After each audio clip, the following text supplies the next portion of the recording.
Hello everyone. In this session, we'll look into the remaining parts of the channels available in LTE, that is physical channels, the actual channels through which communication takes place.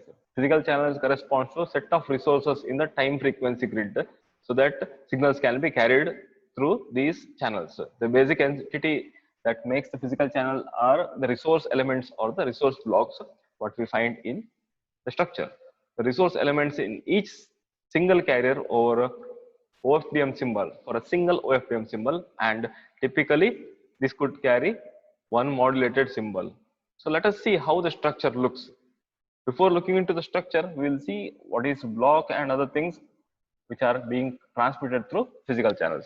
So categories of physical channels, basically it is downlink and uplink channels. So downlink physical channels are categorized as physical downlink control channels. It's called as PDCCH. It carries information about the transport format and resource allocation related to downlink shared channels and physical channel transport channels.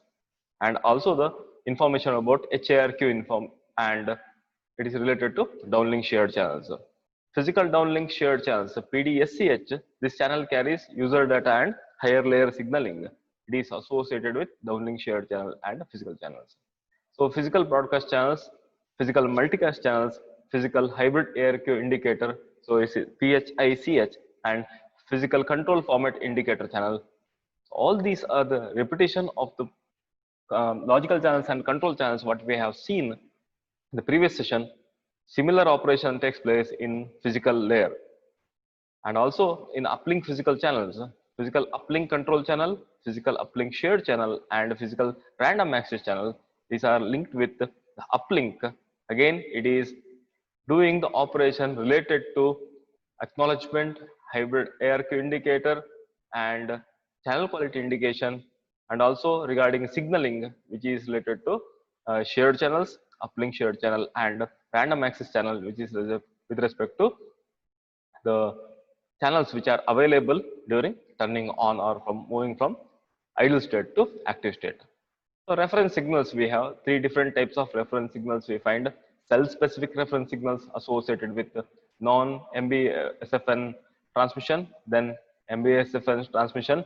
It is multicast broadcast single frequency network reference signals, and UE specific. There are two types of reference signals in the uplink path. One is demodulation reference signals associated with the transmission of PUSCH and PUCCH, and also sounding reference signals which are linked with the channel dependent scheduling. The last one is a synchronization signal. It is helping the UE to get synchronized with the network frequency and also the timing. So it is split into primary and secondary synchronization signals, and it is defined only in the downlink to enable acquisition of symbol timing and precision frequency of the transmission. So last one, the mapping, which decides, which gives the pictorial idea about how these channels are linked with. So we have seen logical channels, transport channels, and physical channels. So you can see the mapping, how it is linked. This mapping is done through, or it is associated with the intermediate layers like MAC layers between logical channels and transport channels, and physical layer which is linked with the transport channels and physical channels. Or you can see here, service access points are MAC layer and physical layer with respect to the channels if you speak, and service access points are logical channels, transport channels, and physical channels if you speak about MAC layer and physical layer. Thus you can map this. So this is about the control information in the physical layer, how it is mapped. So DCI, channel quality indicator, CFI, HI, all these are linked with the different physical channels directly, and UCI is associated with the PUCCH or PUSCH. That is why we call PUCCH or PUSCH.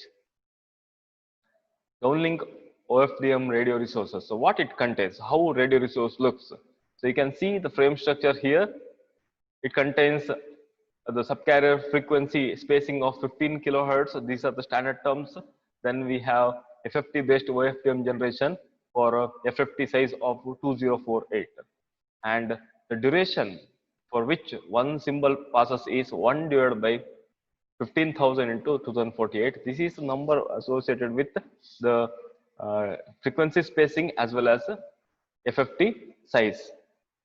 So this is the first type of frame.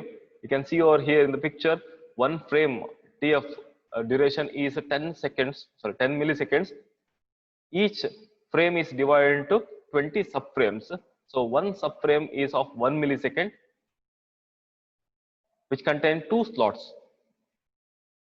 We have 20 slots. So it is made as one subframe of 2 slots. One slot is of duration 0.5 milliseconds. So one subframe is of 1 millisecond. So TTI is what we call. Then in one slot you can see number of spacings. So basically this 0, 1, 2, 3 indicates the OFDM single spacing, which is of 66.7 microseconds, and it is separated by CP. So this CP, normal CP and extended CPs are the two terms what we use to understand the spacing between two OFDM symbols. So for frame structure type 1, you can find 7 OFDM symbols, and when it is extended CP is total time duration is increased. Thus you can see the cyclic prefix are shown in darker and its width is more in extended CP. So the fitting in of OFDM symbol is only 6 instead of for normal CP it was 7. Now in extended CP cyclic prefix is expanded, so it is 6 OFDM symbols are placed in the extended CP. So these are the numerical values what you can find for each time slot of 15,360, and TS is of 0.5 millisecond. Subframe is equal to 2 slots, so 1 millisecond. One radio frame is 10 milliseconds or 20 slots we can find. The subframe duration corresponds to the minimum downlink TTI, which is 1 millisecond. The shorter TTI is for fast link adaptation and is able to reduce delay and better exploit of every channels, which is time varying through channel dependent scheduling. So CP what we used here is cyclic prefix to understand, and frame structure type 2. So type 2 again, total radio frame is of 10 milliseconds. One subframe is called as half frame of 5 milliseconds, where subframe 0 to 4 we find, and subframe 5 to 9 we find in the second half of the frame. So one subframe is divided as a slot of 5.5 milliseconds. So total subframe is of 1 millisecond. So you can find 2 different subframes. Along with that, you can find this area which contains DWPTS, guard period of GP, and uplink PTS. So we'll see what is this area 1 of 1 millisecond, which makes it different from frame structure type 1. So it is applicable to time division duplexing mode only. So type 2 is applicable to time division duplexing, and it is designed for coexistence with the 3GPP, TDS, TMA, or it is previous versions of any network which is coexisting with the current one. So time period is given as TF equal to 3070720.1. So one time slot equal to 10 milliseconds. So that is what a frame size is, and each is of a 0.5 milliseconds. Actually 5 milliseconds plus 5 milliseconds. So we get 2 half frames in the total frame. So each half frame is divided into 5 subframes with 1 millisecond duration. So special subframes what we find is DWPTS fields. It is called as pilot time slots.